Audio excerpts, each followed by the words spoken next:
carrière professionnelle ci championship bi maanaam mooy la D2 anglaise ci équipe bi nga xamante ne moom mooy Sheffield United foofu lañ ko commencé di seetaan muy def ay prestations yu am solo trop ses performances aiguës loolu moo ko permettre mu jóge au niveau de ce championnat là dem ci équipe de cœuram nag su ma ko waxee mooy Olympique de Marseille.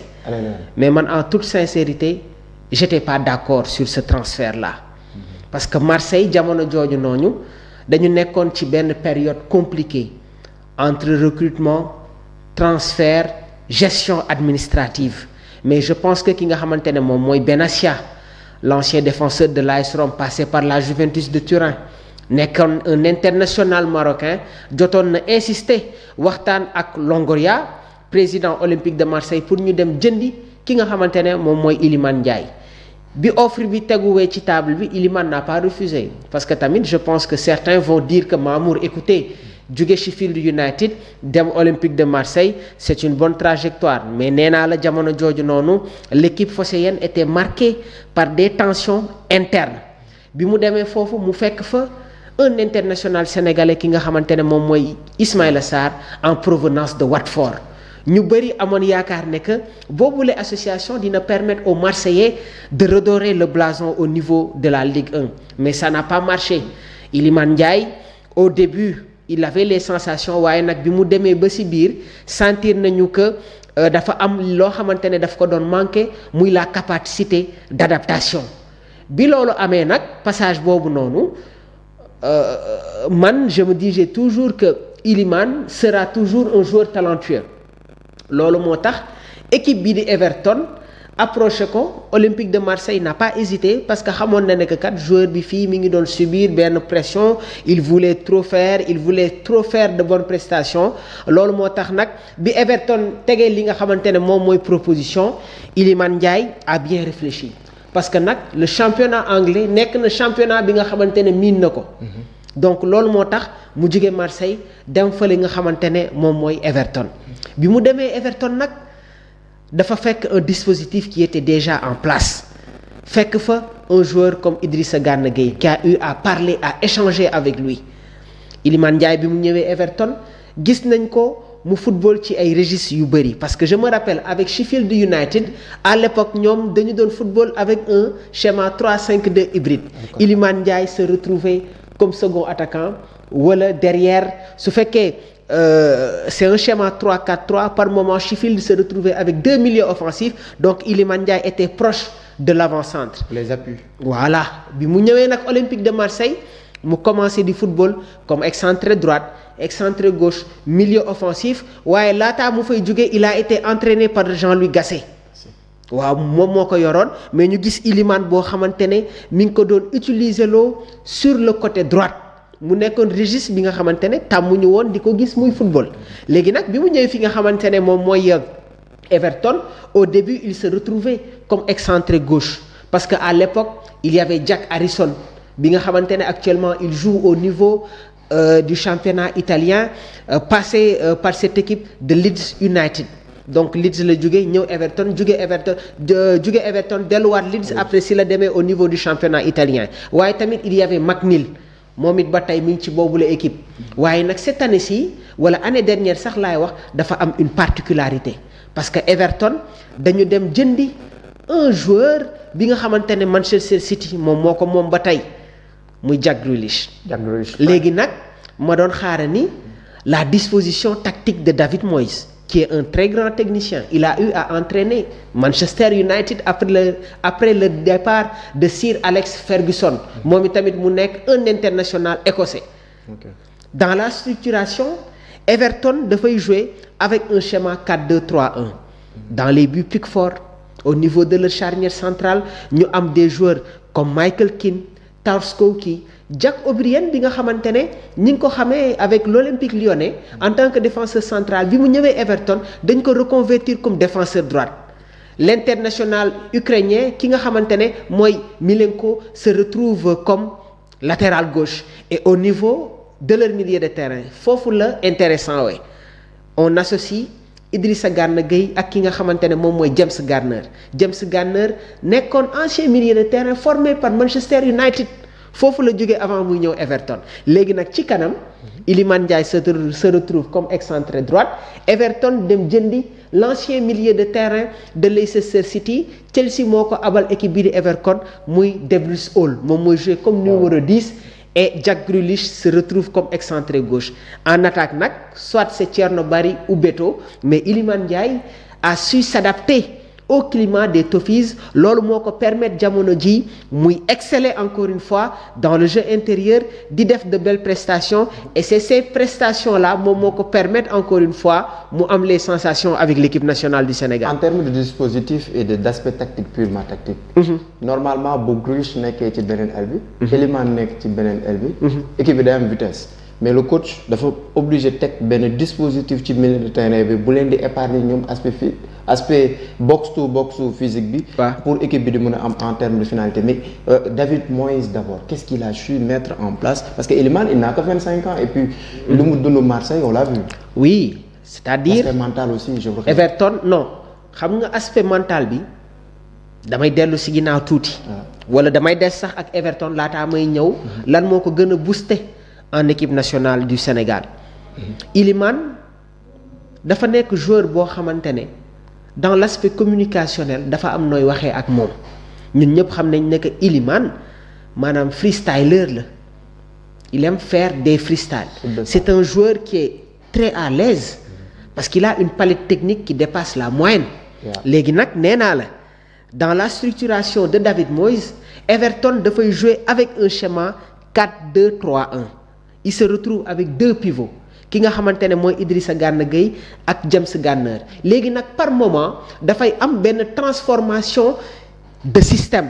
Idrissa Gana Gueye peut se retrouver comme sentinelle loolu nag su amee da ngay gis James Garner il devient relayeur Debris Hall comme numéro 10 dafay xaw a wàcc tuuti mu nekk un triangle ouvert léegi nag si l'équipe adverse a la balle da ngay gis ne que il se retrouve avec deux pivots Debris Hall mooy nekk le numéro 10 Iliman Ndiaye ak Jack Grealish ñoom ñooy nekk sur les couloirs mu am benn attaquant de pointe bi nga xamante ne moom mooy nekk ci kaw waaye tamit toujours su fekkee ne que équipe adverse bi dafa am la balle par moment leur système se transforme en un schéma 4-4-2 ba tey Idrissa Gana Gueye ak Garner les pivots Iliman Ndiaye ak Jack Grealish deviennent des milieux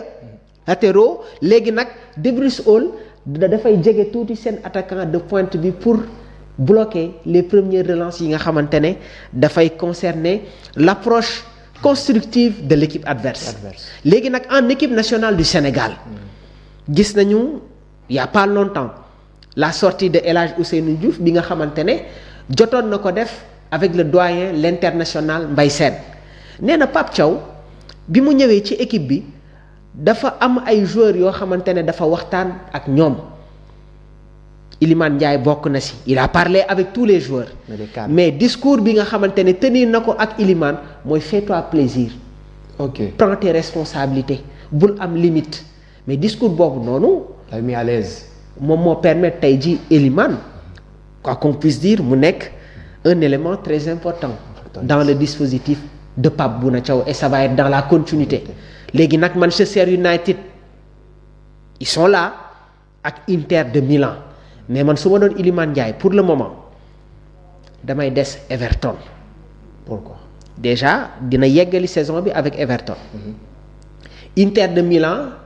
système bi nga xamante ne ñi ngi koy footballé configuration bi nga xamante ne moom la Christian Chivu mettre en place je parle pas de Christian Chivu parce que avant Christian Chivu il y avait Inzaghi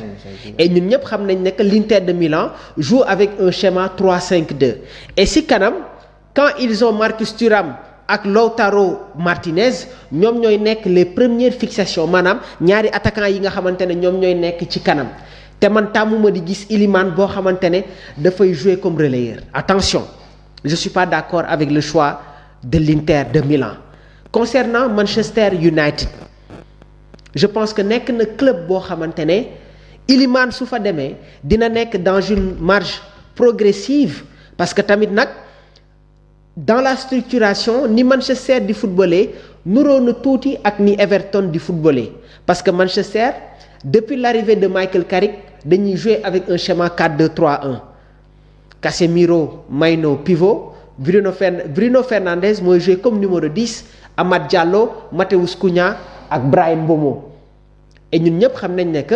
Matheus Cunha genre numéro 10 le second attaquant la donc Iliman su ñëwee ci équipe bu mel ni Manchester United je pense qu'il n'aura pas de problème pour s'imposer vu que déjà il s'est adapté au climat de la Premier League c'est très important léegi nag aujourd'hui je pense que ses performances dafay indi une autre concurrence saine au sein de l'équipe nationale du Sénégal parce que bërki démb nee naa la suñu demee ba Ismaïla Sarr qui est un cadre de l'équipe nationale du Sénégal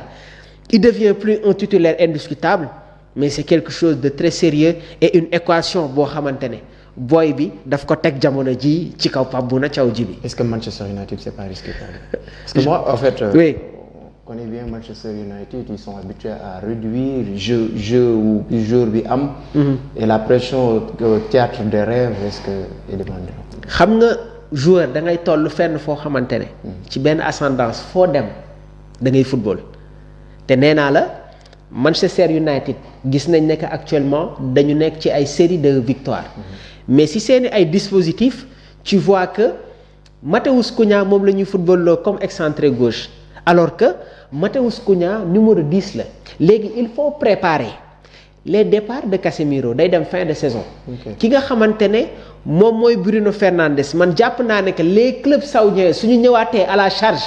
Manchester amaana ils ne vont pas refuser l'offre bi nga xamante ne dafay jóge sur certains clubs yu nekk au sein de l'Arabie Saoudite à cause de l'âge. À cause de l'âge surtout léegi nag dans ce sens-là je pense que ils seront obligés d'aller acheter de jeunes joueurs yi nga xamante ne déjà dañu nekk ci benn marge de progression et Iliman Ndiaye su ci nekkee rek mais club bu mu mënti dem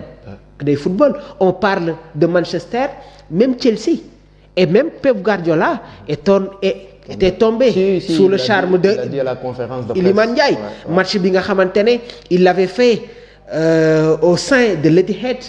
Stadium donc il avait même demandé c'est qui lui mooy Iliman Ndiaye nag ni mu ko defee woon ci Sadio Mané bi Bayern Munich di football ak Salzbourg noonu la ko defee bi City footballé ak Everton malgré la défaite des Toffees donc loolu nag day signifier que Iliman dafa nekk actuellement ci benn dimension léegi nag man damay insister toujours que son jeu muy dem beaucoup plus sur la verticalité qu'il part beaucoup plus de l'avant muy dem ci kanam et par moment aussi oui c'est-à-dire am na loo xamante ne déjà mi ngi ci moom mais li nga xamante ne war na ko travailler nag instant bi nii moom mooy finition bi ji bi oui altruisme bi dafa bëri trop ci moom quoi. surtout risque yi nga xamante ne daf koy jël ci yenn zones yi contre Égypte contre Mali Iliman ñëw na ba suñu zone di bëgg a def ay quelques jeux et ci yenn zone yooyu noonu quand tu perds le ballon jibi derrière ça peut faire très mal ça peut faire très mal ouais c'est vrai alors yaa ngi doon wax aspect technique et je pense que c'est le meilleur am na benn moment sax moo jëloon meilleur dribbleur en Ligue 1 donc c'est le meilleur à ce niveau mais Mamour pour progresser qu'est-ce qui se passe au niveau de l'équipe nationale pour que les joueurs les champions d'Afrique n'arrivent toujours pas à recevoir leur prime bon xam nga avant-hier noonu ki nga xamante ne moom mooy Abdoulaye Fall